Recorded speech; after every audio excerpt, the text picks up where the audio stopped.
I'll have a Samuel Jackson. You know something? I'll have a Samuel Jackson too. Good cook. Yes, they deserve to die, and I hope they burn in hell. Well, it's finally that time, kids. It's time for Secret Invasion on Disney+, the new MCU show that focuses on the exploits of Nick Fury and his allies in the spy world of the Marvel Cinematic Universe. This show looks to be more adult-oriented in its style and in its overall tone. So, does it come close to meeting these lofty expectations in the first episode? Well, grab a friend and then make sure they are who they say they are, because that's what we're going to talk about today. But before we do, please leave a like, a comment, and subscribe, and I'll love you forever. Oh, and apparently there's also a bell that you have to ring, so do that too. Anyway, so the first episode starts with Agent Everett Ross, played by the original Jim Halpert, Martin Freeman, who is meeting up with another agent somewhere in Moscow. There, the agent, who apparently smokes 4 packs a day, tells Ross about a secret plan to destroy the world that is being orchestrated by the Skrulls. I stopped filing reports at the office.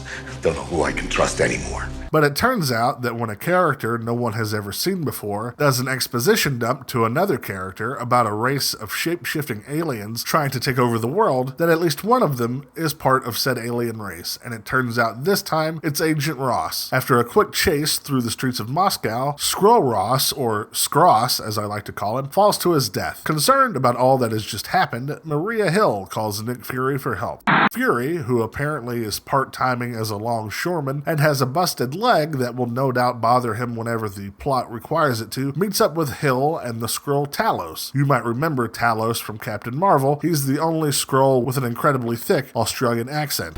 Not even 40 in human years, haven't even gone on my midlife crisis shopping spree. Hill and Talos explain to Fury that Gravik, who always has an expression on his face as if he doesn't understand a joke someone just told, is planning to build a bomb, detonate it in Russia, and while posing as an American extremist group, take credit for the attack, which will apparently cause Russia and the US to get involved in a war for some reason. That don't make no sense.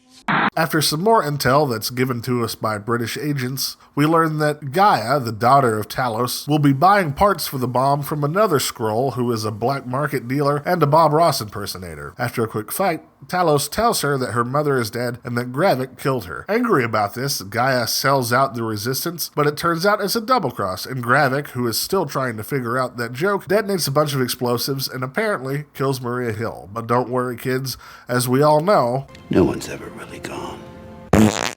So, is it any good? Honestly, it's a bit rocky. It's not the worst thing I've ever seen, but it does suffer from a few major issues. Number one is the overall tone. When it comes to movies and shows that tackle this espionage/global spy stuff, the feeling that no one can be trusted really is key. Consider one of the best spy movies ever, Tinker Tailor Soldier Spy. That movie drips with atmosphere and suspense. This should be something that this show exploits, especially when it's clearly stated in the first 2 minutes. Yes, Skrulls can shapeshift. We should feel like Maria Hill could be a Skrull, or that Talos is a traitor, or even Rhodey, who we see briefly, could be a Skrull working in the White House. Yet I never get that feeling that anyone could actually be anyone, and Nick Fury just seems to be confident that everyone is who they say they are at all times. This just seems like a big missed opportunity with the show. My second problem is the notion that Skrulls are hiding out in secret abandoned nuclear plants that are off the books, and they don't know where they could be. This may seem like a small nitpick, but the idea that the CIA or NATO or any other intelligence group from around the world wouldn't know the location of every single Soviet-era nuclear plant is absurd. And even if there was a plant that was unaccounted for and no one knew about, satellites can detect radiation levels from space. It wouldn't be hard to find these places at all. But the biggest issue I have is what they've done with Nick Fury. Several times, characters talk about how Fury is different because of what happened with the blip, which, by the way, is still a dumb word to say, and now that he's changed and he's different somehow, and that this change has made him uneasy about his job. The idea of Nick Fury being impacted by something so insignificant as being wiped out from existence is so far out of character that it blows my mind it was even considered as a plot point for this show. Nick Fury is the agent's agent, a man whose entire life is dedicated to making sure that the right side wins, even if that means lying to the Avengers, so they will rally around planned Coulson's death, or faking his own death so he can take out a corrupted S.H.I.E.L.D. He isn't worried about death. He, of all people, knows that it comes at a moment's notice, and it's part of his job. Even if you look at the moment where he's being erased by Thanos, it's not a I don't want to die moment. It's a I'm pissed I won't be around to help solve this. So, would I recommend it? Honestly, it's too early to tell. If it stays like this, then no. I don't think they have enough interesting things going on to warrant a watch. I mean, the job of the first episode is to hook you in for the rest of the show, and I don't think they've done that with this first episode. But it could get better, and I'm willing to give it a shot. But as we all know, MCU shows tend to get worse as they go along. They don't improve. And this show has one thing working against it that the other MCU shows don't, and that's you having to remember that the movie Captain Marvel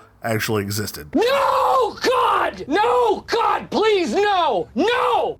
Well, that's it for this one, kids. What did you think about the first episode of Secret Invasion? Did you like it? What was your favorite moment? Or do you feel like me? It's off to a rough start. Leave a comment below, let me know. As always, thanks so much for being here, and I'll see you next time. Bye.